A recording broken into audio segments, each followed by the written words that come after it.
Espero que estén muy bien. Yo estoy muy bien. Y bueno, como habrán visto por el título del video, hoy voy a estar leyendo el libro de mitos sobre la psicología y voy a estar leyendo el segundo mito. Esta es la segunda vez que grabo este video porque los puse en binaural y no sé si es la función de binaural o qué pasó, pero iba a empezar a editarlo y no se había grabado el audio, pero yo me escucho bien con los audífonos, así que no sé qué pasó. Ojalá ahora sí se grabe el audio y si no, me perdonan, pero lo voy a tener que subir así. Pero sí, no sé por qué lo quiero grabar en binaural, pero no sé si sea la función el problema, no tengo idea. Pero bueno, vamos a empezar. Voy a hacerle zoom porque en la versión anterior de este video no veía y leía pura babosada. Empezamos. Mito número 2. Algunas personas son cerebralmente diestras y otras cerebralmente zurdas.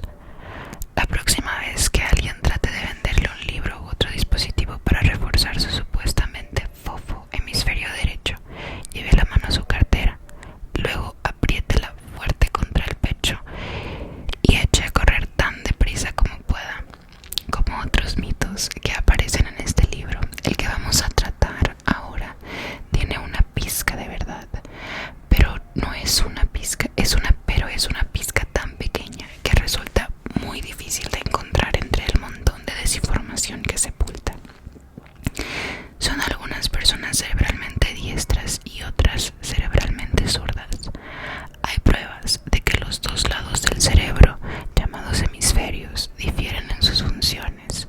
Por ejemplo, diferentes habilidades se ven más afectadas por las lesiones que se producen en un lado del cerebro que en el otro, y las técnicas de obtención de imágenes del funcionamiento cerebral demuestran que los hemisferios difieren en su actividad cuando la gente lleva a cabo diversas tareas mentales. Con mucho, la evidencia más espectacular de la lateralidad funcional, la superioridad de uno u otro de los hemisferios para realizar ciertas tareas, procede de los pacientes que han sufrido una operación de cerebro fisionado. En esta operación, que se lleva a cabo pocas veces, el cirujano corta el tracto nervioso que conecta puntos opuestos de los hemisferios derecho e izquierdo del cerebro en un intento desesperado de controlar la epilepsia severa. El camino que conecta estos dos hemisferios, el objetivo principal de la operación de cerebro fisionado es el llamado corpus callosum. Roger Sperry compartió el premio Nobel de 1981 por sus históricos estudios de los pacientes de cerebro escindido. Muchos de los pacientes son realmente fascinantes. Una vez recuperados de la operación, estos pacientes se comportaban de una forma aparentemente normal en sus actividades cotidianas, pero cuando Sperry los examinó en su laboratorio, se hizo evidente que los dos lados de sus cerebros estaban trabajando independientemente. Cada uno de los hemisferios funcionaba sin que el otro tuviera conciencia o conocimiento de ello. En los tests realizados en el laboratorio de Sperry, los pacientes fijan la mirada en el centro de una pantalla en la que el investigador proyecta brevemente determinadas palabras o imágenes. Con los ojos inmovilizados, la información proyectada a la izquierda del punto de fijación va al hemisferio derecho y la proyectada a su derecha va al hemisferio izquierdo. Esto es porque los caminos ópticos a cada lado del campo visual van al otro lado y se entrecruzan. En situaciones más ordinarias, esta separación de la información no se produce porque los sujetos mueven constantemente los ojos a un lado y al otro. Como consecuencia de ello, normalmente el input llega finalmente a ambos hemisferios, pero cuando no lo hace, pueden suceder cosas realmente peculiares. El hemisferio derecho recibe información y controla los movimientos del lado izquierdo del cuerpo, y el hemisferio izquierdo hace lo propio con la información y los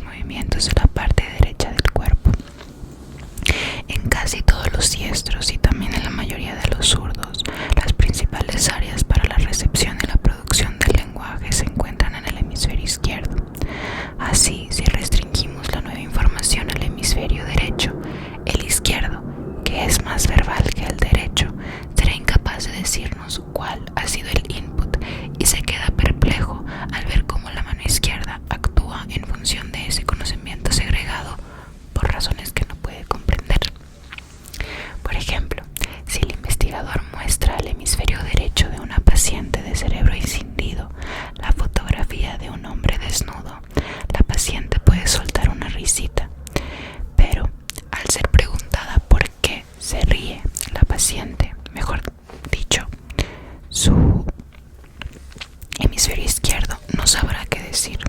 En su lugar, es posible que invente una razón más o menos verosímil. Esa foto me recuerda a mi tío George, que es un tipo realmente divertido. Los pacientes de cerebro escindido pueden incluso hacer cosas con la mano derecha, como por ejemplo juntar un grupo de bloques siguiendo una pauta y ser completamente ajenos al hecho de que su mano izquierda, con unos segundos de retraso, va deshaciendo la pauta construida con la derecha. Esto está muy bien establecido. La disputa concierne a la singularidad del tipo de tareas controlados por cada uno de los hemisferios y a cómo las llevan a cabo. En este sentido, los investigadores del cerebro se han vuelto últimamente más cautelosos, mientras que muchos psicólogos populares han dado rienda suelta a la imaginación. Utilizando las técnicas de Sperry, los investigadores han confirmado que los hemisferios izquierdo y derecho son relativamente mejores en diferentes actividades mentales. Nótese, sin embargo, que hemos escrito relativamente mejores. Las dos mitades del cerebro difieren en cómo procesan las tareas más que en las tareas que procesan. Voy a repetir esto porque esta es la clave del mito. Y ya perdí la clave del mito. Ya la encontré. Las dos mitades del cerebro difieren en cómo procesan las tareas más que en las tareas que procesan. Tomemos el lenguaje, por ejemplo. El hemisferio izquierdo es mejor en los detalles relativos al habla, como la gramática y la generación de palabras, mientras que el hemisferio derecho es mejor en la entonación y en la acentuación del habla, lo que se conoce como prosodia. Aunque el hemisferio derecho es mejor en las funciones no lingüísticas que implican procesos visuales y espaciales complejos, el hemisferio izquierdo desempeña un cierto rol en estas capacidades si le damos la oportunidad de hacerlo.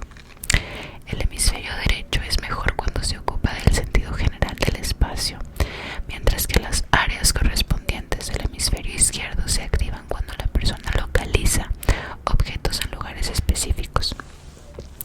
En muchos casos no es que un hemisferio o el otro no puedan realizar una tarea determinada, es simplemente que uno de ellos puede llevarla a cabo más rápidamente y mejor que el otro. Por ello suele hacerse cargo de ella primero. Naturalmente, la gente normal y corriente no es simplemente, como dan a entender los aficionados a la idea del cerebro derecho, cerebro izquierdo, pacientes con el cerebro escindido que no se han hecho cortar el cuerpo calloso. En el cerebro normal, el lado más rápido pide ayuda al otro, y en la medida en que el tracto derecha-izquierda está intacto, los dos hemisferios comparten mucha información. Efectivamente, la investigación con técnicas de obtención de imágenes cerebrales muestra que los dos hemisferios se comunican rutinariamente durante la mayoría de las tareas. Después de una operación de cerebro fisionado, esta cooperación ya no es posible, de modo que los sistemas separados tienen que arreglárselas solos. Por consiguiente, las formas en que difieren los dos lados del cerebro son mucho más limitadas de lo que sugieren los empresarios de la semiesfericidad de la psicología popular. A fin de cuentas, los dos hemisferios son mucho más semejantes que diferentes en sus funciones.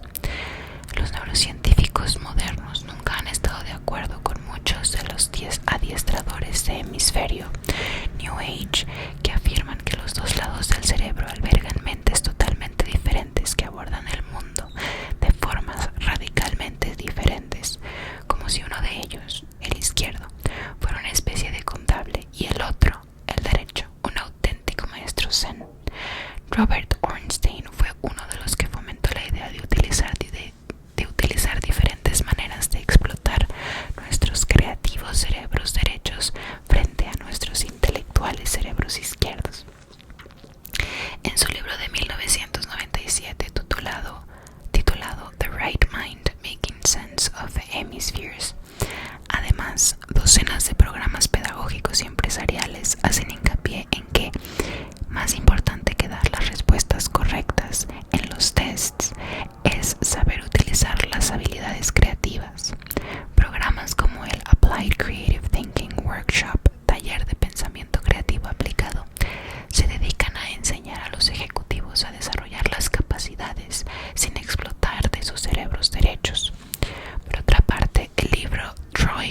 right side of the brain, aprender a dibujar con el lado derecho del cerebro, que ha sido un éxito de ventas enorme, con más de 2.5 millones de ejemplares, anima a sus lectores a dar rienda suelta a sus habilidades artísticas, suprimiendo sus analíticos hemisferios izquierdos.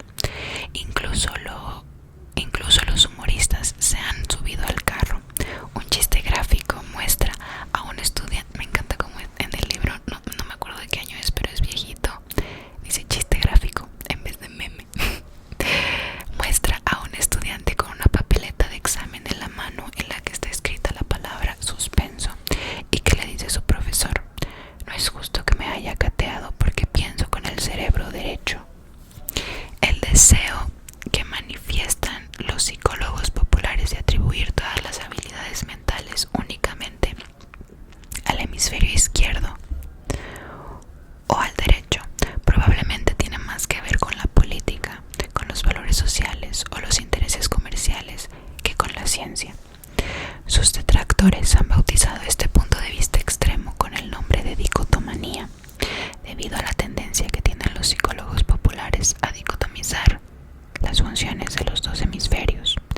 La noción fue entusiásticamente acogida por los defensores del New Age de los 1970s y 80s, en gran parte porque ofrecía una justificación racional de sus puntos de vista místicos e intuitivos. Los psicólogos populares han adornado todavía más las genuinas diferencias relativas a cómo procesan la información los hemisferios, calificando al supuestamente frío y racional hemisferio izquierdo de lógico, lineal, analítico y masculino, y por contra, calificando al supuestamente cálido y borroso hemisferio derecho de holístico, intuitivo, artístico, espontáneo, creativo y femenino, argumentando que la sociedad moderna infravalora la forma esencialmente emotiva con que el hemisferio derecho aborda el mundo. Los dicotomizadores proporcionan extravagantes programas para estimular la actividad de dicho hemisferio. Sus libros y seminarios prometen liberarnos de las barreras impuestas a nuestro crecimiento personal por un sistema escolar inflexible que favorece el pensamiento del hemisferio izquierdo. Sin embargo, un comité de expertos convocado por la Academia Nacional de Ciencias de Estados Unidos llegó a la conclusión de que no tenemos evidencia directa de que sea posible ejercitar la utilización hemisférica diferencial. El comité estableció que el entrenamiento conductual podía probablemente mejorar diferentes estilos de aprendizaje o de resolución de problemas, pero que estas mejoras no tenían nada que ver con diferencias de funcionamiento entre los dos hemisferios. Si bien los ejercicios conductuales concebidos para estimular el hemisferio derecho pueden producir algún beneficio, no puede decirse lo mismo de los extravagantes brain turners, sintonizadores interhemisféricos, que se venden con este mismo propósito. Dichos artilugios supuestamente armonizan o sincronizan la actividad de los dos hemisferios. Uno de estos aparatos que más éxito de ventas ha tenido fue inventado por un antiguo experto en relaciones públicas sin ninguna preparación formal en neurociencias. Como otros de este tipo, este aparato supuestamente sincroniza las ondas cerebrales entre los dos hemisferios por medio de señales eléctricas de retroalimentación. Una mamada. Probablemente debido al efecto placebo, docenas de usuarios se declaran satisfechos con dicho producto. Sin embargo, incluso aunque estos dispositivos sincronizasen realmente las ondas cerebrales entre ambos lados del cerebro, no hay ningún motivo para creer que hacer resonar los dos hemisferios de este modo tenga efectos positivos. De hecho, si el cerebro está trabajando óptimamente, esto es probablemente lo que no desearíamos que hiciera. El rendimiento psicológico óptimo requiere habitualmente la activación diferencial más que la sincronización de los dos hemisferios. En dos palabras, no se deje engañar por las afirmaciones de los dicotomizadores que quieren venderle un seminario o un sintonizador interhemisférico que parezcan demasiado buenos para ser